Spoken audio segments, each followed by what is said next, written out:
Welcome back to the Suraj Podcast.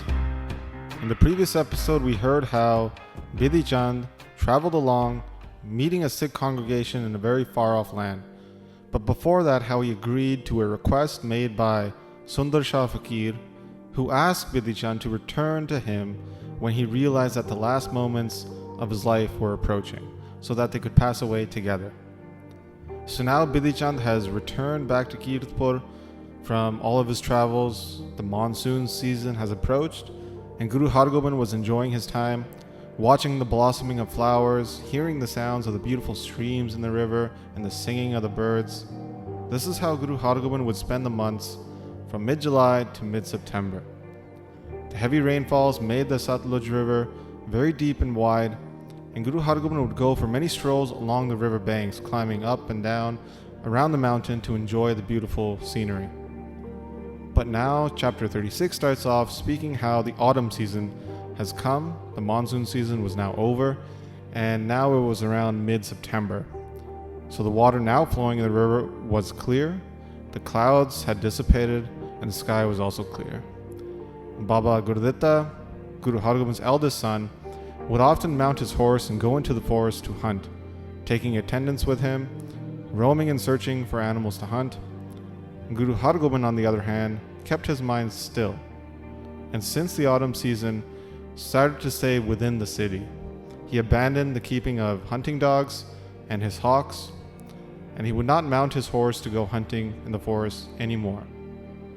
Twice a day he would attend the Divan, the congregation, to hear the Rababis beautifully sing Gurbani.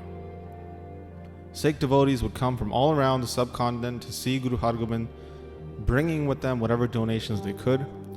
They would enter the Divan, place down their donations, and get the sight, the darshan of their Guru. They would listen to the teachings of Guru Hargobind and meditate upon the divine name, Satnam. Attaining liberation, they would then go back home. All along the way as they traveled, they would praise Guru Hargobind and say things like, "The Guru is such a great warrior. Fighting in massive wars, he had defeated men from Kabul, from Delhi. They came all around and they were all defeated." The entire world knows of this praise of Guru Hargobind, how he took so few warriors and fought incredibly big armies. He is the Peer of all Peers, the holiest of all holy, but also gracefully is the most Meer of all Meers, the most sovereign out of all kings. Shah Jahan himself was not able to beat Guru Hargobind. In the 4 battles the Guru Hargobind never lost, he made widows of Turks across the lands. These widows were now crying out, beating their chests and faces in grief. He made fatherless countless kids. So many of them are crying out in grief because they thought they could battle against Guru Hargobind. The strength and power of Guru Hargobind has spread far and wide across all lands. So these are the types of things that the Sikhs were saying as they were traveling along. But one day, Baba Gurditta wanted to go hunting, and he took some men with him. After mounting their exquisite fine horses, they went out into the forest, taking many hunting dogs with them. They got up before sunrise and headed out in the early morning.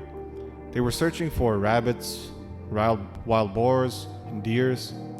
They were roaming all around the mountains and forests, up and down uneven territory, along the riverbanks.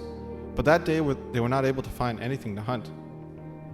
They spent all morning searching, and still nothing. So now it was afternoon time, and the sun was very strong on this day. They had gone a great distance looking for a hunt, but with no avail.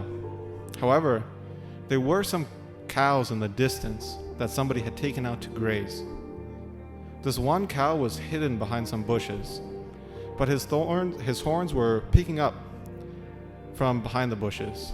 So one hunter who was with Gurditta, he was really feeling the effect of the heat and the fatigue from hunting all morning.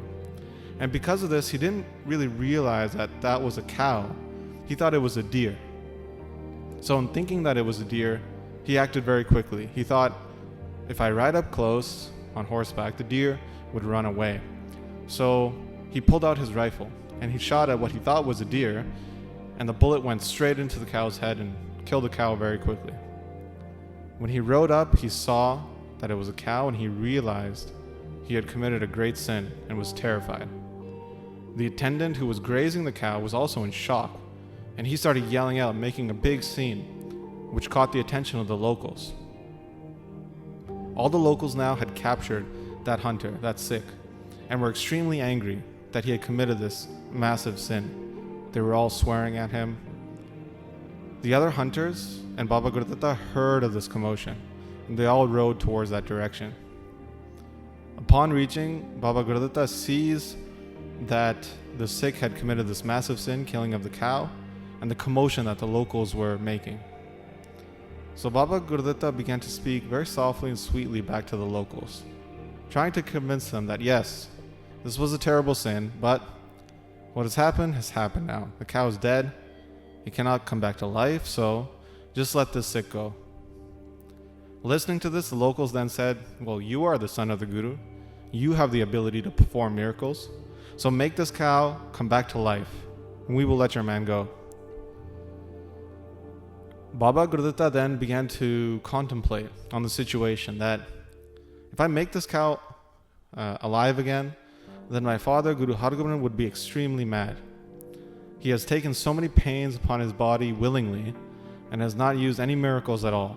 This is the Guru's teachings, that one should forever bear the weight of troubles and not use any powers or miracles to avoid them or to show off. He never makes these powers or miracles known to the public.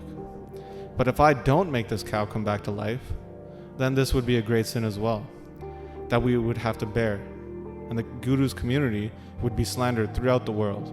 No one will take our name, and everybody will just blame us and slander us. Now my father, Guru Hargobind, has left the practice of warfare and has adopted a peaceful state of mind, but if he hears about this story, he will be extremely angry. So Gurditta stood there for some time thinking what to do. He was stuck between two positions. In both positions, he thought it would be cowardice to allow such a great sin, the killing of a cow, and to make the cow alive again by performing this miracle. So he stood there for some time thinking what to do while the commotion was getting louder and more aggressive. So this is where chapter 36 ends. In the next chapter, we will see what Baba Gurditta chooses to do. So that's what we'll pick up next time. But as always, we would like to thank those who are supporting the podcast via the Mangalacharan Patreon page.